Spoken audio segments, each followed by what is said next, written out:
Hi, this is Dawn Burke, and you are watching No Scrubs, brought to you by the great folks at Jobvite, and of course at Fistful of Talent. No Scrubs is the only show on the internet guaranteed to help you have the best hires.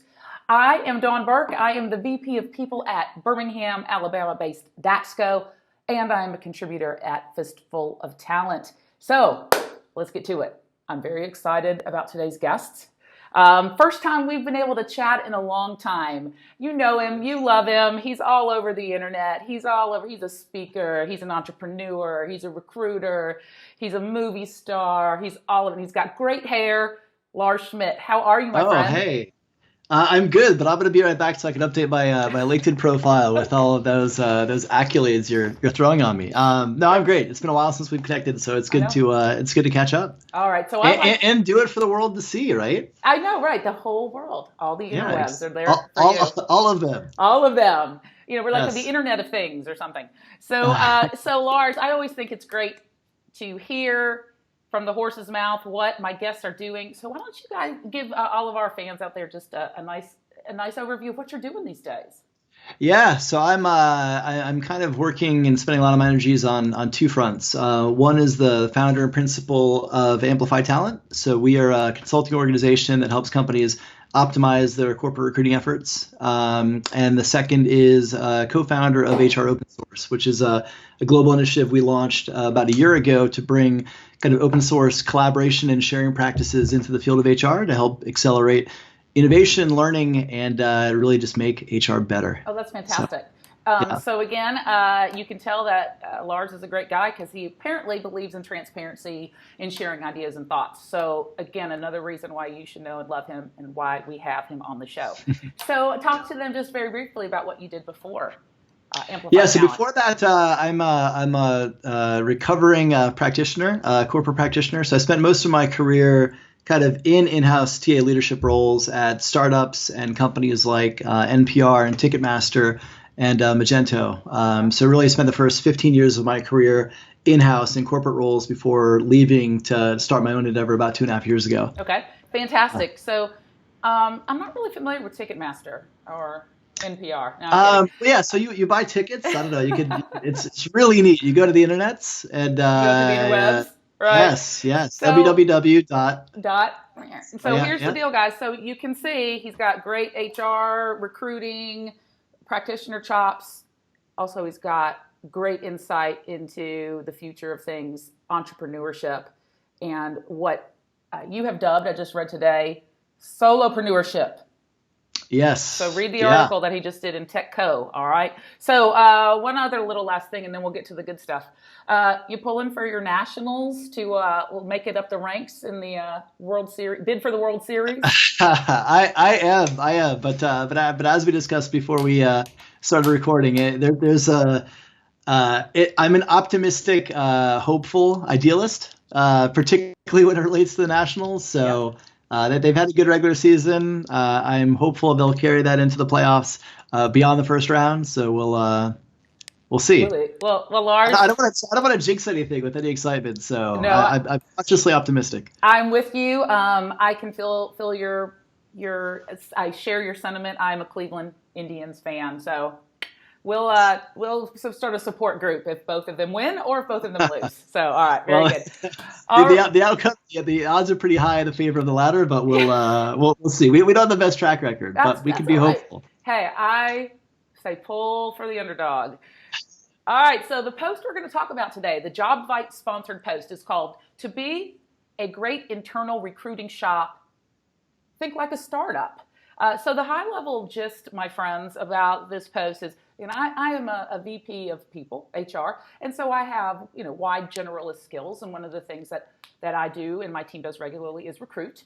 Also, I typically say of all of the different disciplines of HR, typically I believe that recruiting has the most high impact and is the biggest value prop for your team. So that's why I like to share recruiting and talent acquisition tips with everybody. There's a lot of talk about internal recruiting versus agency recruiting. And one of the things that many internal shops deal with is really how do you handle the workload? How do you keep focused in a certain area of recruiting when you're being challenged in a lot of other areas? And the premise of this particular post is, well, you know what? Think like you're your own little company. Think like you're a startup. So since Lars here has done both, I thought he was the perfect guest. So I got a couple of questions for you. There's a lot of times where I have found some of my peers, they will go straight for, if their workload gets a little bit heavy, they'll say, you know, we need help.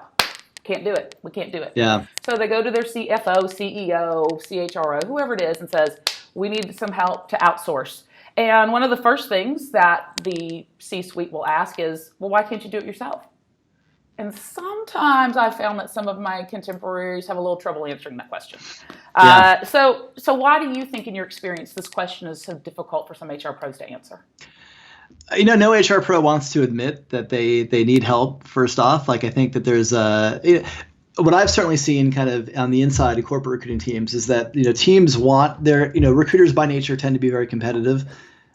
They want to be able to take all the responsibilities and all the goals and the projects are. So there's a level of pride, I think, that, you know, you want a recruiter to be proud, but there's times I think where that can kind of get in the way, and it doesn't make business sense for them to have all the things on their plate. They may not have the capabilities for whatever reason to do all the things on their plate, where they're actually hindering the business by not taking on outside resources and not taking on help. So I think that that's you know, people don't want to admit that they need help. They don't want to admit that they can't do it themselves, but they're not always positioned to do it. So sometimes what I've found, you know, the answer this isn't fair to C-suite. The answer can be a lot of the times, well, you need to do it yourself. We don't have the resources. You haven't given a good enough reason for needing to spend tens of thousands of dollars with an outsider. Find a way to make it work.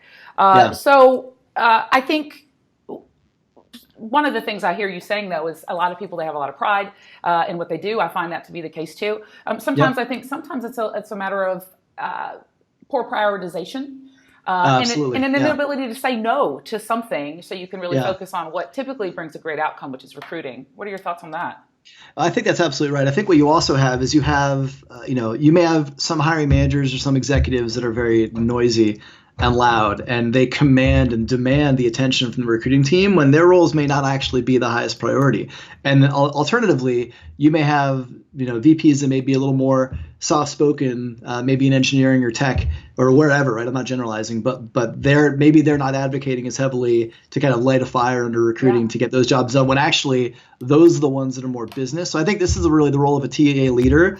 Needs to be able to come in and really understand the business priorities of the organization, and prioritize the roles that they're recruiting for based on actually how they support and align with the business priorities, not whether they have the most vocal leader kind of advocating for those recs. Absolutely. So prioritization, like you said, I think is crucial. Yeah, I think too. And again, one of the things that the post says is typically, I believe, ideally, and sometimes you do have to go straight for an outsourced partner. There is nothing wrong with that.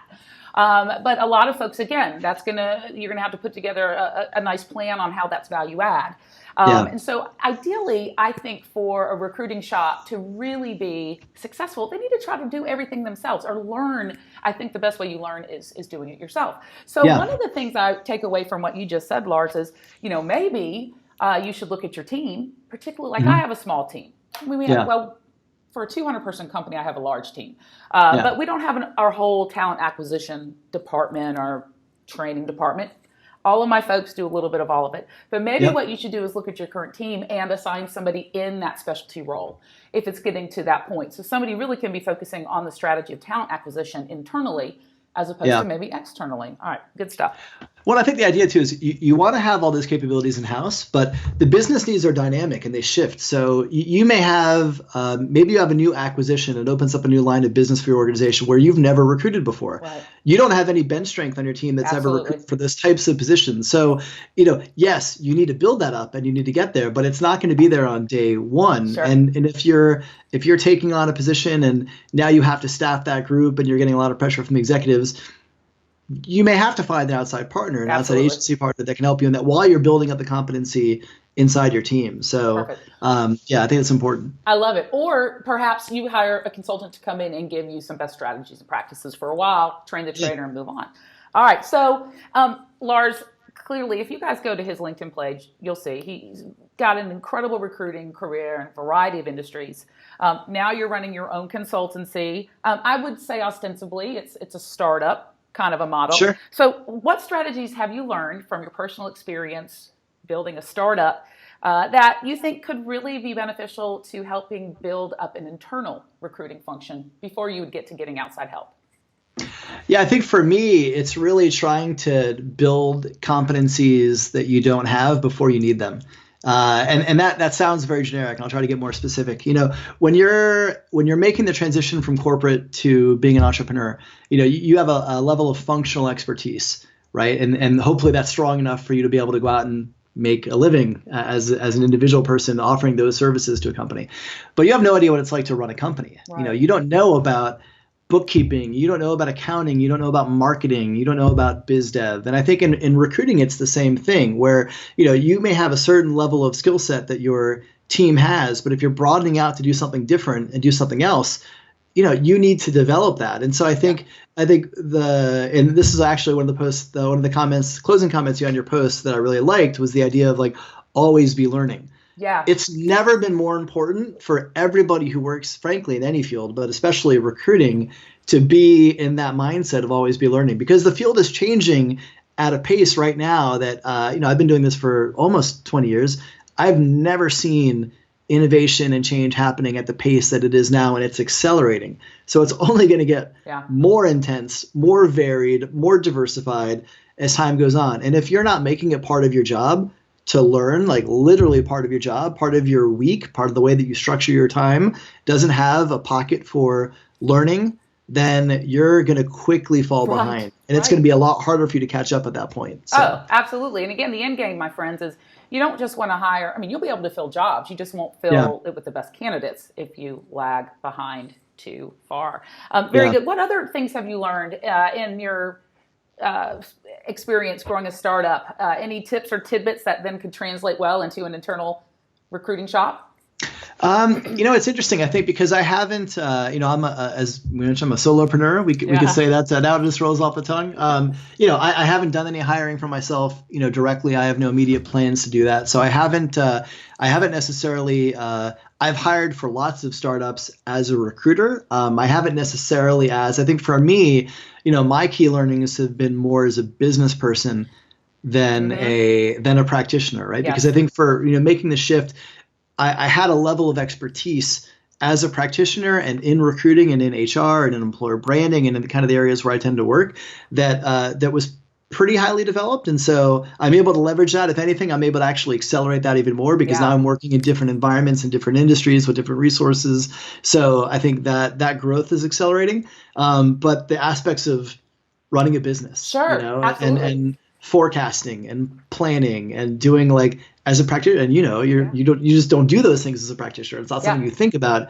You hire people who do that kind of stuff, and that's their business, but it's not yours. So for me, that's the biggest learning, and those aren't necessarily things that I take into recruiting necessarily, but I think that for me, it helps me understand kind of what those gaps were. And I think there's relative truths in that anytime you're kind of making a shift and maybe you're moving from a technical recruiting role to a corporate recruiting role, or even from a corporate recruiting role to a leadership role, there are gaps of just things that you haven't been exposed to in your prior role that I think the sooner that's a path you may want to go down, the sooner you can start working to build skills in those areas, the better positions you'll be that when you get there, it won't all seem foreign. Yeah. And, I think what's interesting about what you said was, I've been in this industry for 20 years and I am, these are my words now, you're a subject matter expert in a lot of the outcomes, the business, the practices. So you started, I think I would say you started before you went into your own business. You knew the ins and outs of the industry, the trends, the value add. And then the gap you realized was, I just now need to kind of put the business component to my own business. I think that is very, very translatable into an HR recruiting shop, internal. And I'll tell you why. Again, it's hard for you to know even what business proposition to make if you don't at some point learn, and whether it's internally or with a little help, what the trends are, what works, what doesn't. Because how can you really make a good business case if you're not able to actually even analyze what works and what doesn't work because you don't know how to do it? So I think that is definitely something that I think is very, very beneficial for the viewers out there for sure. And I would just say quickly, like applying kind of that scenario to your first example where, you're approaching your CEO and you're saying, I might need to bring help. I think if you're, what ideally you're doing in that scenario is you've researched several options. Yes. One of the things I learned early on in my career, I think the first time I was given a management job, I've been fortunate to have incredible mentors over the course of my career, but this one piece of advice stood out. I came to him with a problem at one point. I don't remember what it was, something probably pretty trivial. And he said, don't come to me with a problem, come to me with solutions. Absolutely. And I'll help you pick the right solution. And that stuck with me. So I think for me in that scenario, yes, here's the challenge we're trying to solve. Here are a couple options, including an agency. If you do want us to say, just do it in-house, we could do it in-house, but this is what it's going to look like. Here's a timetable. Here's what we're not going to do because we're doing this thing, right? So then you can really present what the real options are, and they can say, oh yeah, you know what? Outside help is going to be the best. Absolutely. Best option. Absolutely. Because the worst thing is when you present something and you get the approval for a large spend externally, and then you've hired the wrong person, the wrong thing, the wrong company, the wrong help at a high dollar value because you really weren't exactly sure what problem you were trying to solve. That's a bad situation. All right. So one of the things too that I think is interesting is kind of the concept of an exit with a startup. So again, a lot of times when people do go into their own business or they do what would be a startup, a lot of people will do it because altruistically they love what they're doing and they really want to impact things very, very personally. And typically though with startups, there's kind of an end goal. It might be, hey, for the next 20 years I'm going to do this and just be self-sufficient and be my own boss. Others, it might be, hey, I want to get acquired by another larger company and make it a lot of money. Or more money. Or we want to have get capital, an equity partner. But you always know when is that exit. So I look at the internal recruiting function exit might be when is it time for us as the internal function to know when we need to exit out of doing everything because we can't handle it and actually get an outside partner. So at what point do you think internal recruiters should do that? I think one of the traits that you hope you have in your internal recruiting department is self-awareness, right? It's okay to not be able to do everything. I think you should try. You should aspire to be able to do that. But there's going to be certain aspects of what you do that you just may not have. And the example that I see a lot is a corporate recruiting team expanding to bring on sourcers. Okay. Right. Yeah. So recruiters, they again. Go back to that pride piece. They're proud. They want to be able to do it all. They want to be able to close deals. They want to be able to source great talent. There's a law of diminishing returns when if you have a certain amount of recs and you're not able to be effective because you're doing end-to-end everything, if you can bring somebody in that can help there, who's really specialized, they're going to be much more efficient on that component of what you do, the team is going to be better. And so it's kind of letting go of that individual ego to say, okay, maybe this is a bit of a hit to my pride because I want to be able to do it all, but the team is going to be better if we're structured this way.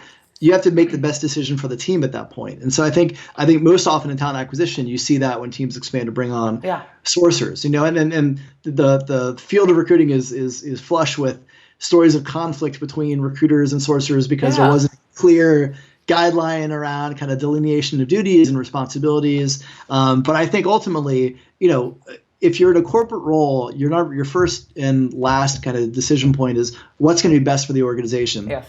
Then what's going to be best for the team, and then it's the individual. It kind of works that way in terms of how you're adding value to that group. Yep. And so that's I think the piece of saying, okay, if that's the exit, if we can be better, if we can be more effective as a recruiting function by bringing on sourcers, by bringing on an employer branding person, by bringing on an RPO to do this part of the business, whatever. If the business will be better for doing that, I think you do. But I think that getting back, there's most recruiters that want to run everything end to end. So I think it's not as easy for them to let go. Whereas in a startup, if you exit, if you get acquired, hey, you're baking, you're buying great cars, you're going on vacation, right? A little different than saying, hey, we're bringing in an RPO to run our contact centers. But But I tell you again, the takeaway, I love these takeaways that you're giving me here, is I think internal recruiting functions, you have to look at it, like you said, what's best for the company, what's best for the team.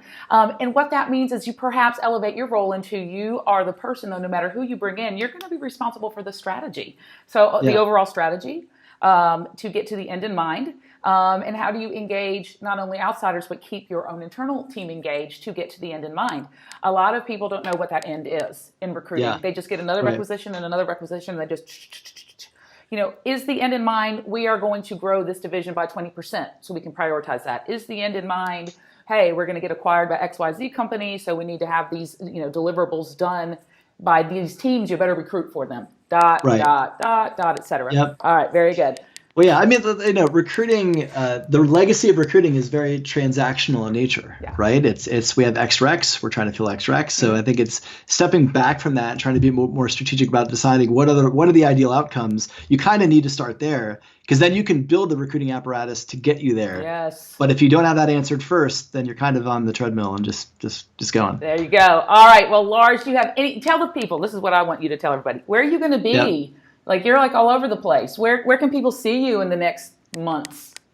Yeah, so I'll be at Talent Connect next week in Las Vegas. LinkedIn's Mama Jama out there. Yeah. I'll be at ERE New Orleans in October.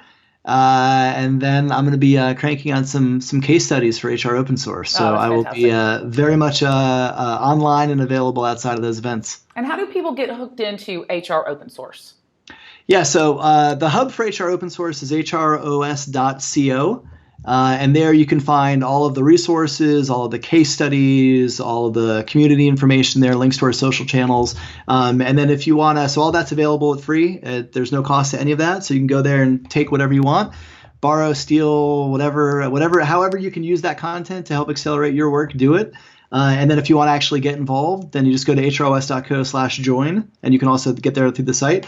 And you can register as an individual, which is just somebody saying, I believe in this approach. A volunteer, somebody saying, I believe in this approach and I'm actually willing to dedicate some of my time to make sure this takes off. Or a member company saying, we believe in this approach and we actually want to contribute a case study of our own to help our peers. So. All right, guys, no excuse. He said some magic words. You can learn, you can beg, or no, you didn't say beg, you can steal, borrow, and it's free. So we just talked about own your development, be the CEO of your own recruiting corporation within your internal house. So Lars, this has been great. Thank you so much for your time. Again, friends, this is No Scrubs, brought to you by our great friends at Jobvite. I'm Dawn Burke. We'll see you next time. All right. Thanks for having me on, Dawn. Oh, you're welcome. Thank you. See ya.